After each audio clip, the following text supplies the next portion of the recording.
agradecer a los cocineros la buena paella que nos hemos comido esta mañana.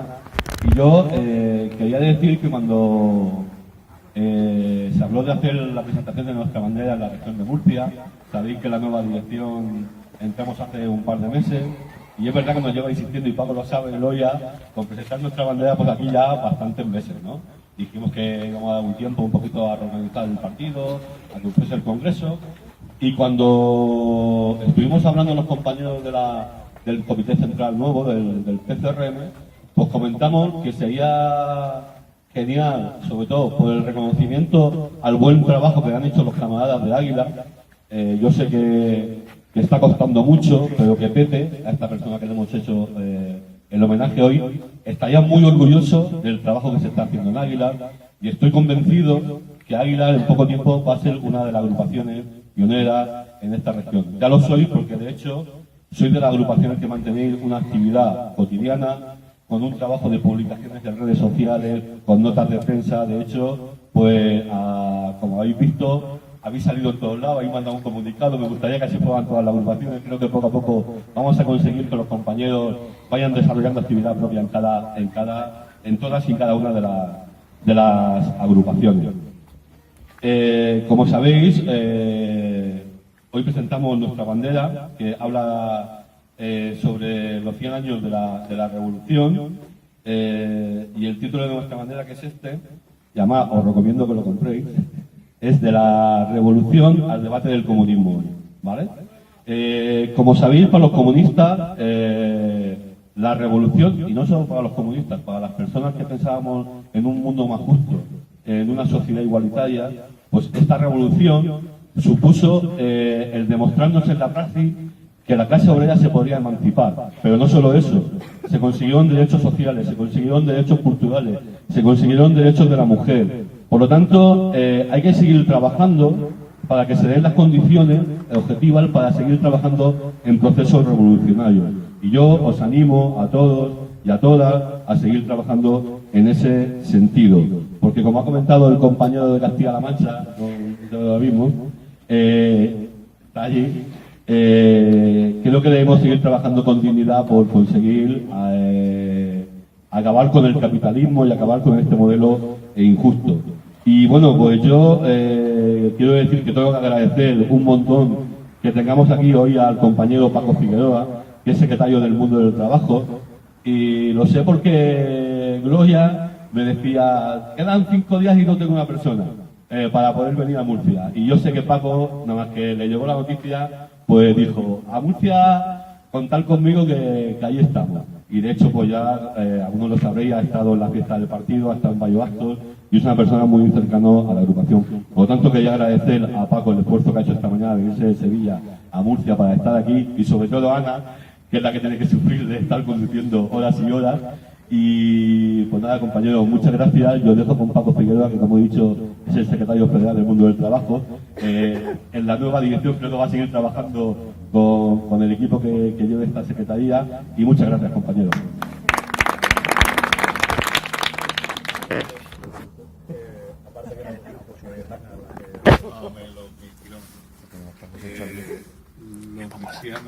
Los murcianos sois de los pocos comunistas que entendéis la militancia sin olvidar también la alegría, como decía la camarada del camarada Pepe, y sin Pedro decía antes, Pedro Javier decía, bueno, es casi un acto como lúdico, como de hermanamiento.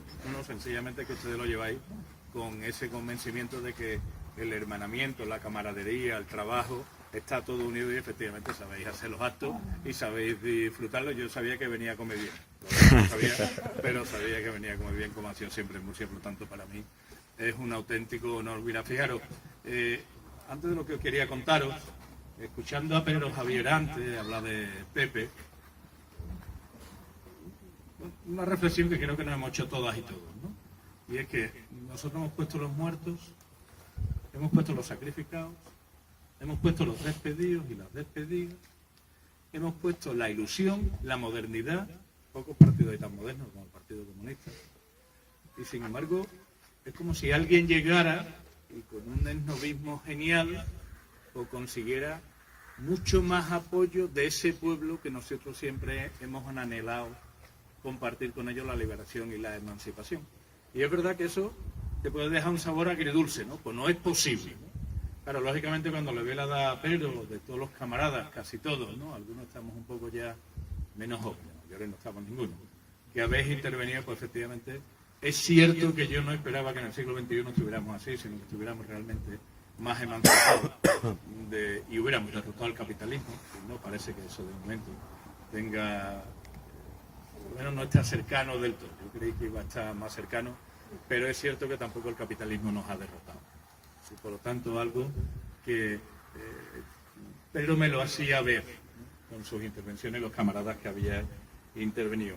De esta forma yo debía de ser un poco más formal, aunque he dicho antes que este partido es muy moderno, y yo creo que de verdad de moderno que nos pasamos. No sé muy bien el nombre de quién saludaros. Yo creo que somos el primer partido que sale de un congreso y el secretario general hemos decidido esperar que venga de Colombia porque está lógicamente defendiendo el proceso de paz. No hemos terminado la dirección y bueno, a veces nos pasamos la modernidad, pero camarada Sechu, secretario político, camarada Oscar, secretario político de Águila, camarada responsable de la Juventud Comunista, un saludo en nombre del Partido Comunista, del Comité Central del Partido Comunista y de muchos camaradas que ven en Murcia siempre un referente y que efectivamente es cierto que tenéis crestas, ¿no? Pero las crestas nunca las dejáis cuando estáis en el fondo, que dais mucho tiempo, sino que dais un tirón para arriba permanentemente, y por lo tanto uno siempre viene, siempre escucha en Madrid, ay, es que Murcia, ¿cómo están los murcianos? Dios mío. Y cuando viene aquí digo, los murcianos están de putísima madre y la organización está de putísima madre y tiene un porvenir y una capacidad de trabajo impresionante. Por lo tanto, un saludo realmente en ese esfuerzo militante que hacéis de mantener este partido y de mantener la fuerza que significa el Partido Comunista de referencia para los trabajadores y trabajadoras. Y fijaros, lo mejor que podéis hacer con la revista Nuestra Bandera es leerla. Y los modernos, eso que tenéis los dedos más largos de los que tenemos más de 40 años, sobre todo los dedos gordos, sacar tuit de muchos elementos que nuestra bandera genera una reflexión política que tiene una conceptualización ideológica bestial. Muchas veces cogemos las copias de alguien que ha hecho algo interesante, a veces hasta brillante o genial, y lo que tenemos, bueno, claro, como es la nuestra, ya sabemos lo que piensa Pedro, o lo que piensa Marga, o lo que piensa Centella, o lo que piensa el Sechu, o hasta Loca, sabrá lo que piensan, pero no somos capaces de querer a lo nuestro y efectivamente de ver el contenido que nuestra bandera, revista tras revista, está llena de ese enjundio político ideológico que con frecuencia, por no decir siempre, supera muchas veces esas ideas geniales, brillantes, esos análisis que encontramos en terceros y que al final muchas veces tenemos que acabar explicando a otros camaradas porque dicen, no, pero mira, si ese tío es bastante reaccionario, ha sido brillante en esa posición, y en nuestra bandera encontraríamos, si hiciéramos eso, encontraríamos efectivamente muchas de esas genialidades que no necesitamos buscar fuera. Y después Sechu me dijo que hablara unos minutillos, no mucho, de la revolución rusa, de los efectos, de los logros de la revolución rusa. Fiero. Viniendo para acá me acordaba de Zhou Enlai, el dirigente chino de la revolución china, cuando le preguntaron a mediados del siglo pasado que cuáles habían sido los efectos de la revolución francesa según él, ¿no? Y contestó que era demasiado pronto para analizarlo. Y efectivamente, es imposible un proceso revolucionario analizarlo en un periodo cortísimo de tiempo, como son 40, 50 años, o los 69 que ha durado el hecho político de la toma de poder de los y las trabajadoras con la Revolución Rusa. Y por lo tanto, desde luego, yo soy incapaz de analizar si me aíslo del sentimentalismo, si me aíslo del compromiso o si me aíslo del propio planteamiento ideológico del partido. Yo soy incapaz de ver objetivamente, hacer un estudio objetivo de cuáles son los efectos reales, globales, con profundidad, de lo que significó la toma de poder por parte de la clase obrera en la Revolución Soviética. Entonces, bueno, le dejo el trabajo a cuando tengáis 150 años y que efectivamente yo creo que lo podríamos analizar muchísimo mejor. Pero de algo tenía que hablar, lógicamente. Y entonces sí quería al menos concretar cuáles han sido las consecuencias para nuestra vida real como trabajadores y trabajadoras del siglo XXI, que haya existido o no haya existido la Revolución Soviética en el siglo XX. Sobre todo el periodo de la Unión Soviética, del gobierno de los soviets, en el siglo XX.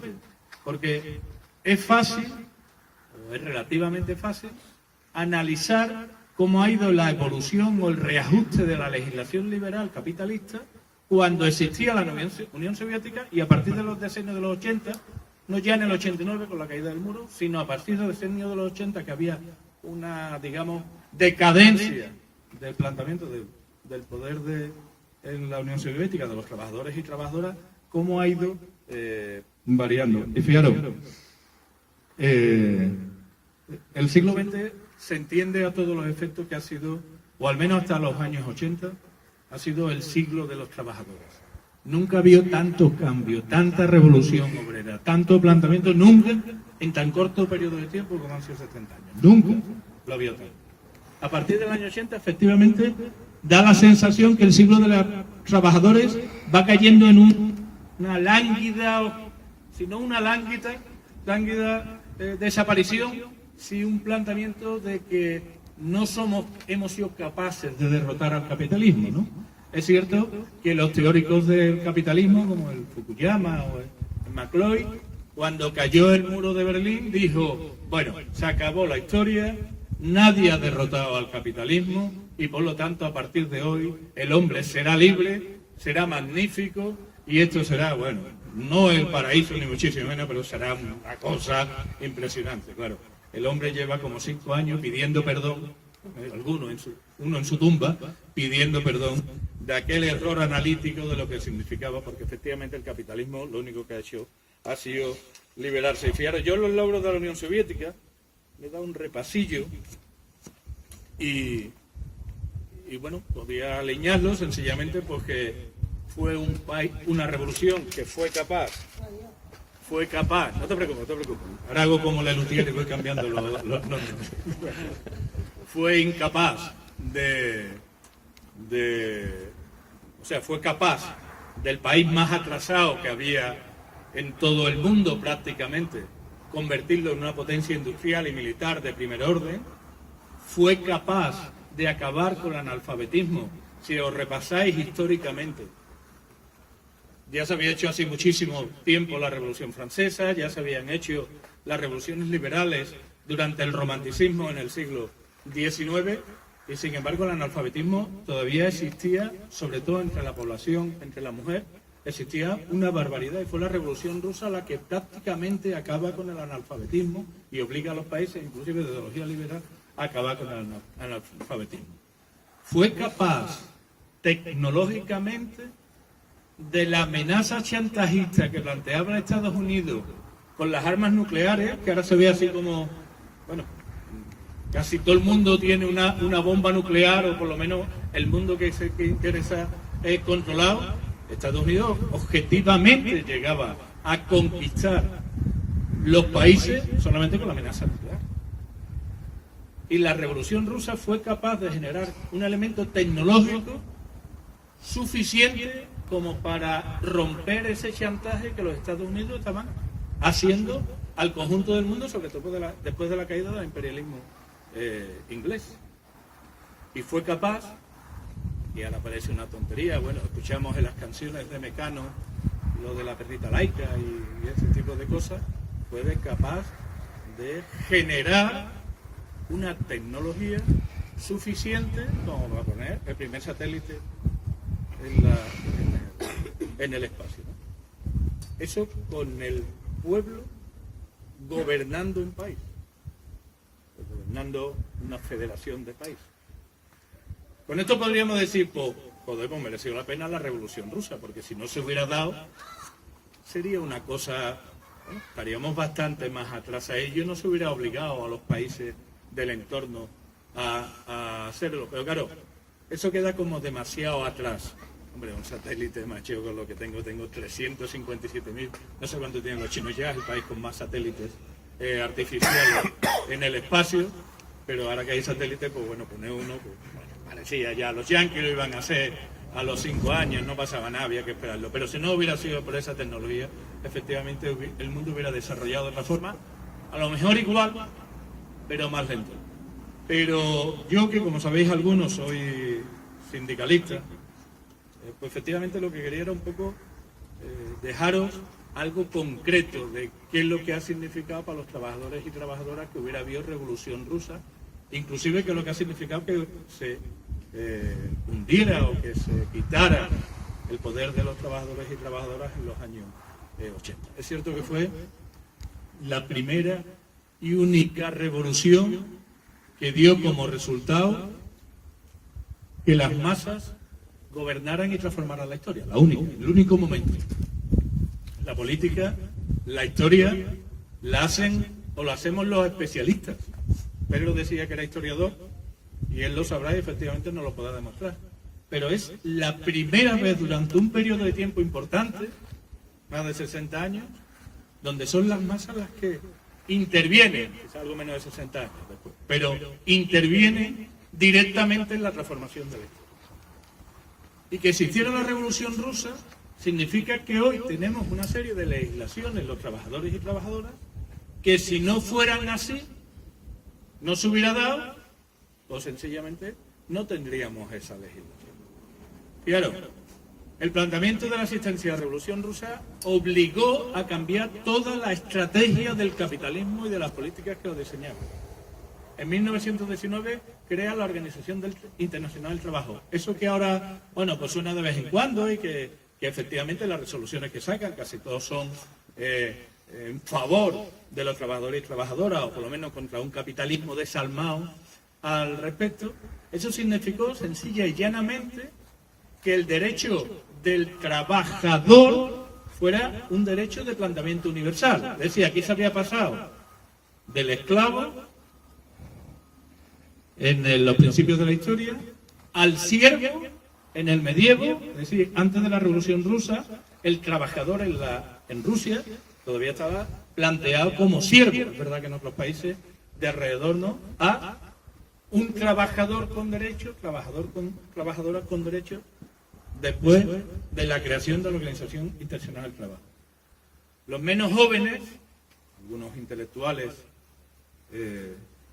somos poetas todos, es verdad, tenemos un planteamiento así, recordarán el impulso que significó o el intento de frenar la Revolución Soviética extendiendo la República de Weimar.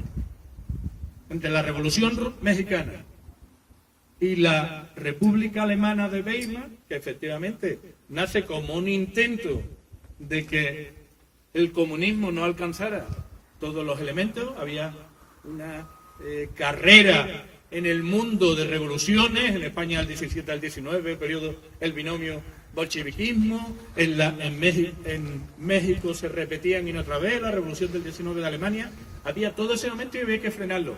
Y se crea por primera vez la idea del estado de bienestar social.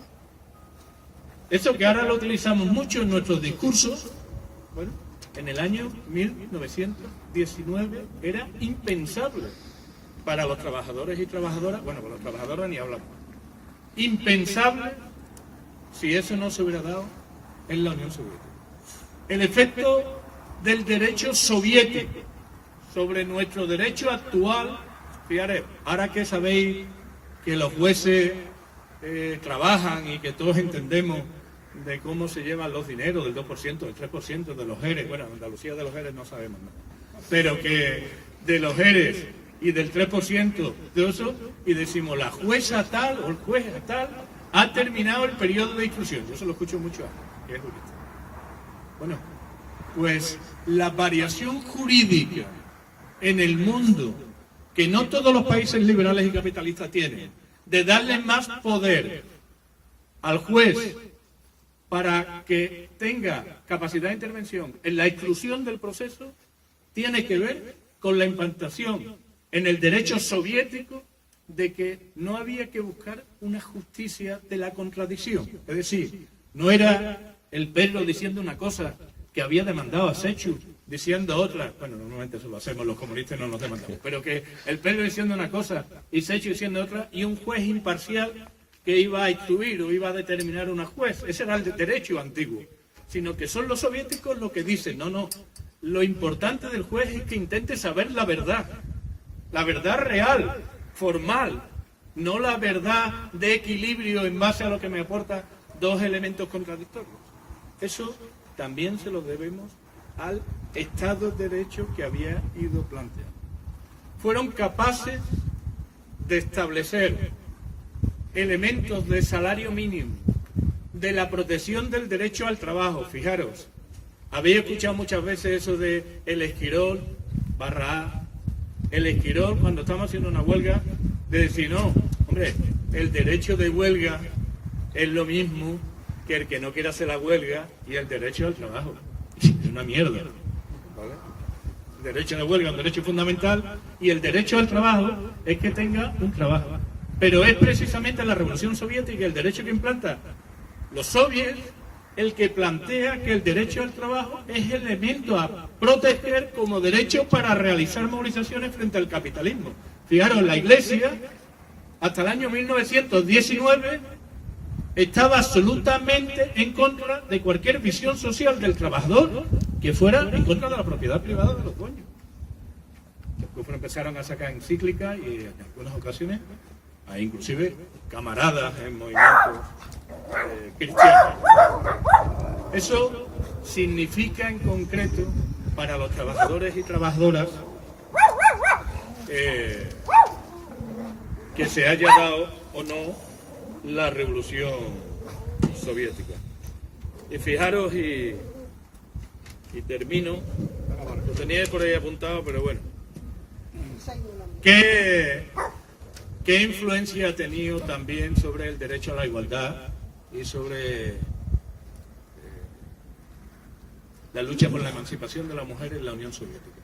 En un artículo del año 2006, lo tenía aquí en el móvil para leerlo, bueno, creo que sí, que lo puedo hasta sacar, esto no vuela. En un artículo del año 2006, me lo permitís,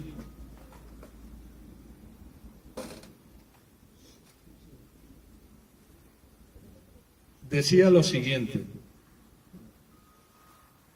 Dice, hoy en día, 2006, millones de mujeres, incluso en las democracias capitalistas, avanzan, tienen, en las democracias capitalistas avanzadas, tienen que soportar vidas espantosas y brutales de miserias y trabajo arduo. En Estados Unidos, 2006, para nombrar solo dos ejemplos del prejuicio contra la mujer, el derecho al aborto se encuentra bajo un ataque cada vez mayor. Y las guarderías de calidad son escasas y demasiado costosas para la mayoría de las mujeres trabajadoras. Las condiciones de la mujer en el tercer mundo son muchísimo peores. Sin embargo, la mujer en la Unión Soviética disfrutaba de muchas ventajas, como guardería sostenida por el Estado, pleno derecho al aborto, acceso a una amplia gama de oficios y profesiones y un alto grado de igualdad económica. Eso, que suena a chino, me perdonáis ahora, o algo clásico, estamos hablando del año 2006, de un periódico norteamericano que escribía efectivamente la situación y los efectos que había tenido la Revolución Rusa en nuestra vida diaria, nuestros elementos cotidianos. Y una cosa, quizás, yo no soy capaz, lo confesaba al principio, de analizar por qué fracasó, por qué no fracasó, por qué se hundió el poder de los soviets. Yo no soy capaz, pero es obvio que hay dos cosas que son importantes. Yo os invito a que leáis las 1001 formas del marxismo, o los 1001 marxismos, que muchas veces tiene que ver también con el cañismo interno en las organizaciones de izquierda, también entre nosotros, en las organizaciones de izquierda, de no ser capaz de construir colectivamente una. Pero sobre todo donde yo creo que los y las comunistas somos indispensables es en la construcción que alguien llamó lo del hombre nuevo. Sabéis, ahí la autoría de la frase se la van repartiendo entre unos y otros, si fue Che, si fue Fidel, si fue Trotsky, lo del hombre nuevo, porque creo que era Pedro o uno de los camaradas que habían hablado. Necesitamos caballería para la revolución también, por si podemos aprovechar y vamos juntando algunos medios. Pedro o algunos camaradas que han intervenido decía respecto a que, no, creo que era un camarada mayor, decía, los militantes comunistas somos militantes y en eso nos planteamos ser honestos, ser coherentes, vivir como pensamos y por lo tanto extender con nuestro sacrificio, el camarada Pepe al que había homogeneado, ojalá, darle el homenaje, sería un ejemplo de ello sin duda, pues ese sacrificio es efectivamente el que la sociedad capitalistas actuales, los y las comunistas somos indispensables.